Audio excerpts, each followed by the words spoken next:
Hi, I'm Katrina. First, I wanted to say thank you to the Prospective Medical Professionals team for inviting me to speak and for putting on this awesome event. I'm an MD PhD student at UBC in Vancouver, and I'm just beginning my third year. So I've done 2 years of medical school, mostly classroom learning, and I'm a few months into full-time research. I'll start by talking a bit about my journey into medicine, talk about my research and what medical school is like, and then add some stuff about how COVID has affected things for me. I think I discovered my passion for medicine when I was about 2 years old. My grandpa had a heart attack that year, and although I don't remember much of this, we have home videos showing me putting band aids on him and listening in the wrong spots with my plastic stethoscope, etc. He tells me my band aids and my prayers were what has kept him alive until today. Now I know that band aids don't actually fix infarcted heart tissue or clogged arteries, but I hope I can help figure out what can. In high school, I thought I was going to be a pediatrician. I liked science, I had been a camp counselor, I loved kids, and so it made sense. There weren't any doctors in my family, not a lot of people who had gone to university for anything, but I just knew I wanted to do it. I started a club to raise money for the Children's Hospital with one of my friends. I led two other clubs. I did some other volunteering, not at an actual hospital though. It's important to be well-rounded and find things you enjoy. People notice when you're committed, engaged, and passionate, no matter what it is you're doing. In grade 12, I went to a seminar series for high school students offered at the BC Children's Hospital Research Institute called Mini Med School. They were talking about the latest research in organ transplantation, and I thought it was the coolest thing. I loved the possibilities, the hope of new and better treatments, and the interesting science. My interest in research grew during my undergrad as I studied molecular biology and biochemistry at Simon Fraser University in Burnaby, BC, with a minor in biomedical physiology. That's a mouthful. I started volunteering in a lab in my second year of undergrad with a professor I got connected to through a scholarship program.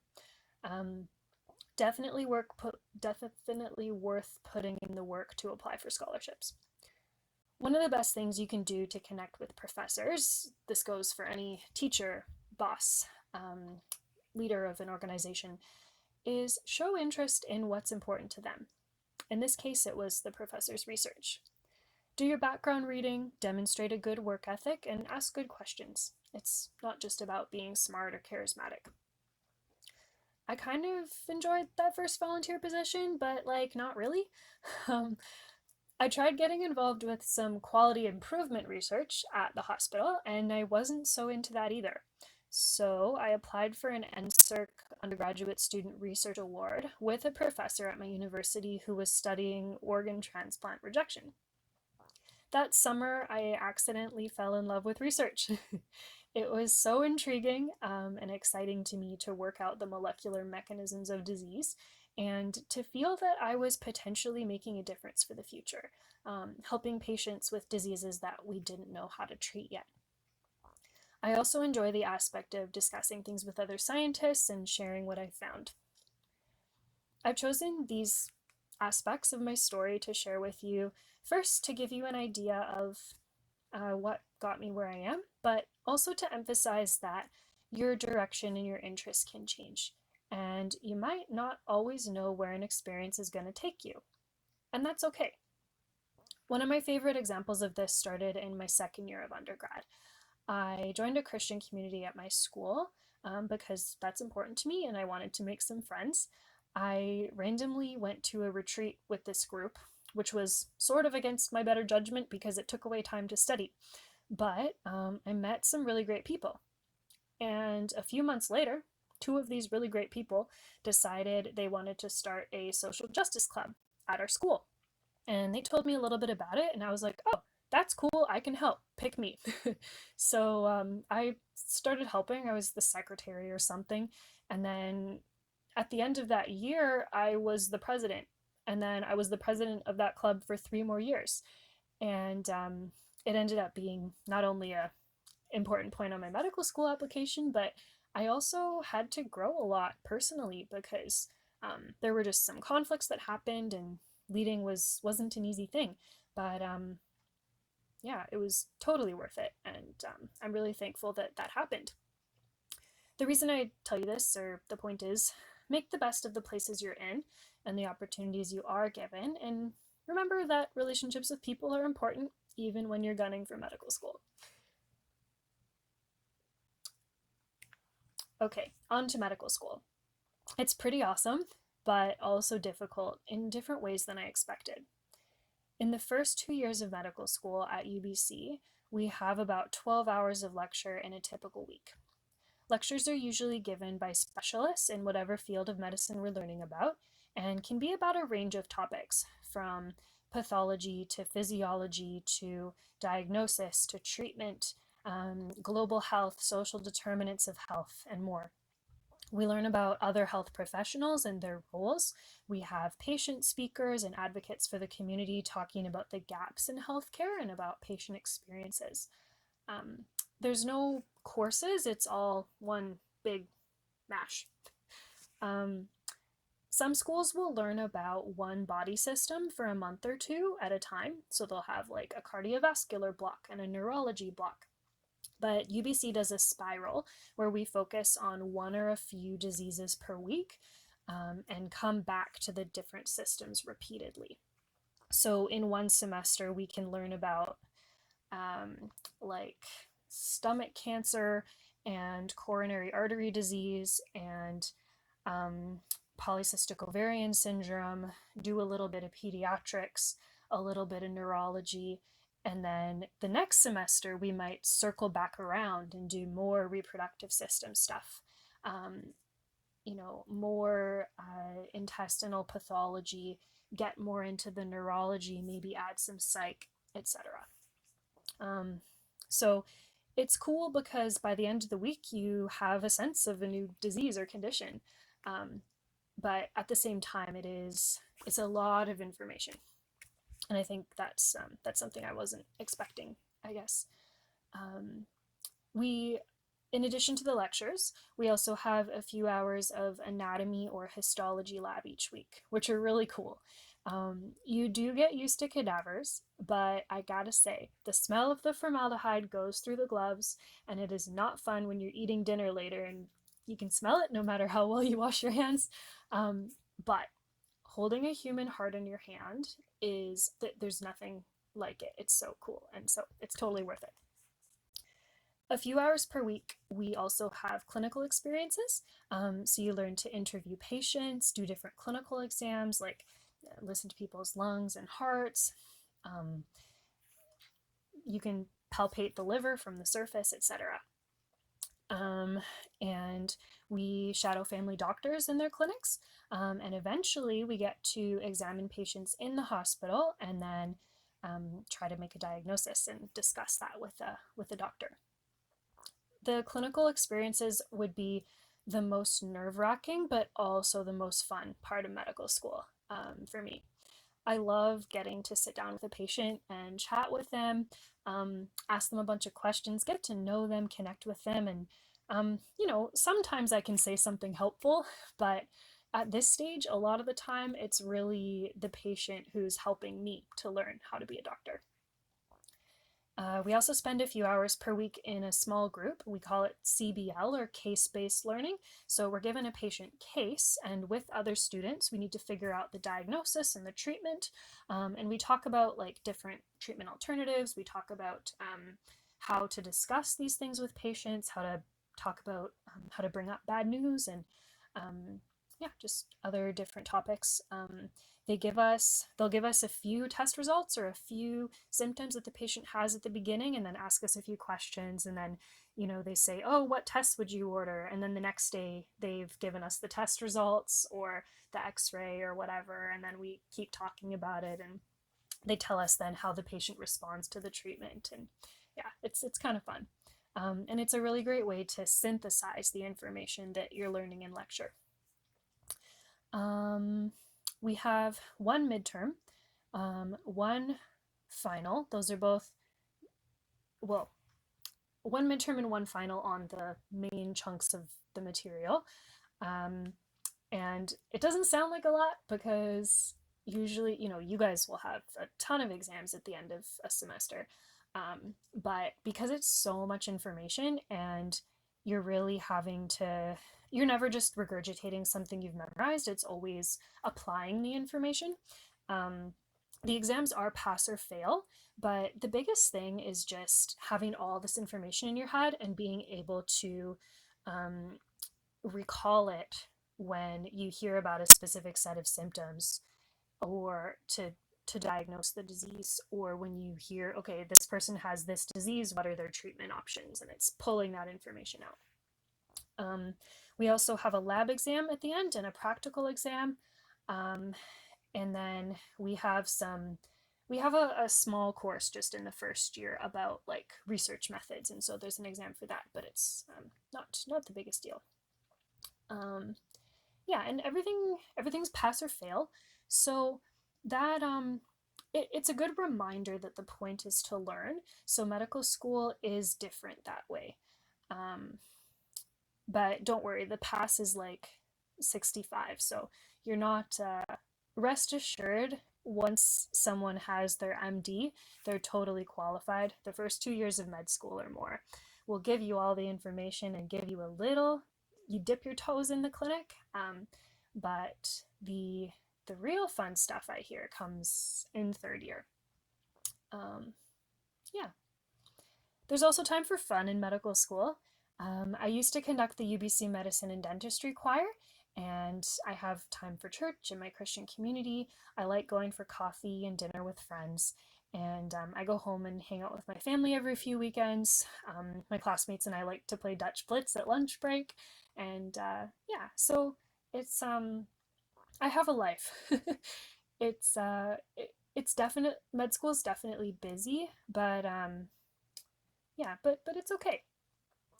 My experience in medical school for the first 2 years as an MD PhD student was pretty much the same as other medical students. So everything I've said isn't specific to the PhD part. For my friends in the MD program, though, this year is when things just start to get different. So while I'm doing research, they're going to be in the hospitals doing something called clerkship. And what that is you're in the hospital every day, working with doctors to take care of patients. You get assigned a patient, you go and interview them, you examine them, you talk to the doctor about what you think is going on and the treatment. And you're on call certain nights, so you gotta, that's the part where you stay up late and try to get a little bit of sleep in the break room, lots of coffee. You're wearing your scrubs, and yeah, I've heard this is the most fun and rewarding part of medical school, but also the most scary. They really throw you in the deep end, and most of my friends at this point are saying, oh, I don't feel like I'm ready, but I guess I'm as ready as I'll ever be. So you learn a lot, and I think medical school, you're gonna feel out of your element, but it's worth it. It's a great thing to be working towards. Um, for me though, in the MD PhD program, I will be in the lab full time for the next 3 years, maybe four, hopefully three. I have a few courses to take, but mostly my week is pretty flexible. So I'm responsible for planning my experiments, doing my experiments, troubleshooting my experiments, which takes more time than you'd think, analyzing data, presenting my work in big and small settings, having meetings with my professor, with other students, with other scientists, listening to lectures and workshops about science, and writing scientific papers. My lab studies atherosclerosis, which is the hardening of the arteries caused by the buildup of cholesterol and by inflammation. This hardening is the main cause of heart attacks and strokes. So it's a really common pathology. Like, even my arteries are starting to harden. That's kind of scary. And so are yours. But it's, yeah, very common, but also can be deadly later on. I didn't mean to scare you, sorry. Um, Anyways, I have a bunch of special mice that get atherosclerosis when I feed them a fatty diet. And they have this really fancy and expensive genetic modification that allows for me to turn on the expression of a gene in their arteries that I think, or that my lab has shown, might be important in atherosclerosis. And we actually think that by turning on this gene, we can start to melt away the cholesterol that's building up in the arteries, and potentially help people who have their arteries already hardened. Um, so it's pretty exciting stuff. I'm also doing a study where I take blood from people with atherosclerosis and people without atherosclerosis. And there's this technique using something called the Yamanaka factors, where you can take people's blood cells and sort of turn back the clock to make these into stem cells. And then stem cells you can differentiate into any type of cell. And so I'm going to make mine into artery wall cells and look for differences between people with atherosclerosis and people without. So those are just two. I'm doing like 4 or 5 kind of different sub projects within my PhD, and that's common for a PhD. You're often your research all falls under one umbrella, but there are kind of different pieces of it, and so I like that aspect of it. It's also very flexible, so I'm quite independent. I plan my own week and decide when I'm going to do what experiments. I have quite a bit of say over what experiments I'm going to do. Um, and yeah, and at the same time, I have people in my lab that help me, and my supervisor that kind of oversees everything. But yeah, it's independent but also collaborative, and yeah, it's neat. The hours can be pretty long, depending on what kind of experiments I'm doing. I've been in the lab until like 11 p.m. before, but I've also like came in at 9 and gotten out at 3 just because that was the only experiments I needed to do that day. And then when there's a writing deadline, like in school now, you guys, when you have a project or something, you might be up pretty late working on it or whatever. But yeah, the PhD is a bit more of the long haul, so you kind of have to have the future in mind and be planning out and working away at it. So once I'm finished my PhD, I'll have 2 years of clerkship in the hospital, and then I'll apply for residency. So different MD PhD programs across the country will organize this slightly differently. At some, you do all the research first, whereas at UBC, you do a little bit of med school, do the research, finish med school. Some MD PhD programs will allow you to rotate through different labs at the beginning, whereas mine, I chose my supervisor before I even started and have been with the same one the whole time.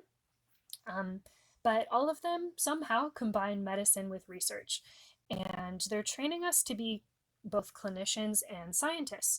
And the benefit of that is, well, you get to do both. So for me, I think research is so cool and I'm excited by it, but I also love people, and I would be so sad if I didn't get to be with patients and treat patients. So this way I get to do both in my career one day. And there's also a really important role for clinician scientists in terms of making sure that the research that's going on is in response to the concerns that real patients have, to the questions and the untreated diseases and the needs that you only know about if you're in the clinic working with patients. And conversely, it's really important to be able to take the latest research and the new discoveries that are happening and implement those in the clinic, because a lot of the time we might have tools but just not use them. And so that's part of why I wanted to be a clinician scientist, is to help with those things as well. Um, Lastly, I'll talk a bit about how COVID has affected my life, my everyday. The last few weeks of medical school were moved online, and I missed 2 clinical sessions, which was a bummer, but not the end of the world. So yeah, I'm sitting on the couch listening to lectures, sometimes camera on, sometimes camera off. it was like I didn't get to see my friends, but I guess as a student, I'm used to sitting at home studying for long periods of time, anyways. So it didn't feel that bad. I haven't been able to be in the lab for the last few months though, so I've just been planning experiments and reading papers from home and having online meetings. So that does set me back a few months in terms of my experiments, but um, at the same time, I think it's been so nice to have the time at home, hang out with my mom and my sister. Um, I have time to watch TV, which I never did before. Um, and we go out and go bike riding or play frisbee golf. Outside activities, social distanced, of course. And so it's actually been nice in a way. And but I'm looking forward to getting back in the lab, and that should happen in the next few weeks. For my friends though, that are heading into clerkship now, they were supposed to be in the hospitals already, but they're actually just sitting around waiting. They're gonna have some like online school in August, and then they're supposed to start in the hospitals at the beginning of September. But that significantly cuts down their clinical time. And although UBC's done a really good job addressing student concerns and trying to make sure we get the opportunities we need to learn, it has been tough. And so also for a lot of for medical students in their third year, about halfway through, they need to decide on the electives they're going to take in fourth year. So you try to pick things that will be related to the medical specialty you want to go into, and it's important to kind of get some clinical experience before that so you know what you like. But they're they're missing out on that opportunity. And then for the fourth year medical students, about halfway through fourth year, you apply to the residency that you want to do, and then the results of that, once a residency gets picked for you, you have to do it, and then that's your career for the rest of your life. So COVID just makes that process, which is already stressful, more stressful. So that's kind of hard, but it hasn't affected me personally. That's about all I had to say. I hope that was helpful for you guys, and that you're starting to get a sense of if medicine is for you and how to get there. There's no one formula or path that works for everyone. You don't have to volunteer in hospitals or make everything on your resume medicine related. You don't have to go to another country and, learn to do surgery. In fact, it's important to be well rounded. Do things you enjoy. Um, and you also don't have to go to the best school or be in the biggest club or run the largest fundraiser. Some of my events had like 5 people, including the exec team. But I learned a lot. And even if things don't all work out exactly how you thought, they can still fall into place. Just do your best with what you've got and make it your goal to learn rather than to succeed right away. Um, and pray a lot if you do that, because it's hard, and yeah, sometimes it's just being in the right place at the right time, but it also is, yeah, working hard and caring about people. If you have questions for me, feel free to get in touch with the prospective medical professionals team, and they can give you my email. Best of luck to everyone, and I'm excited to work with you guys one day.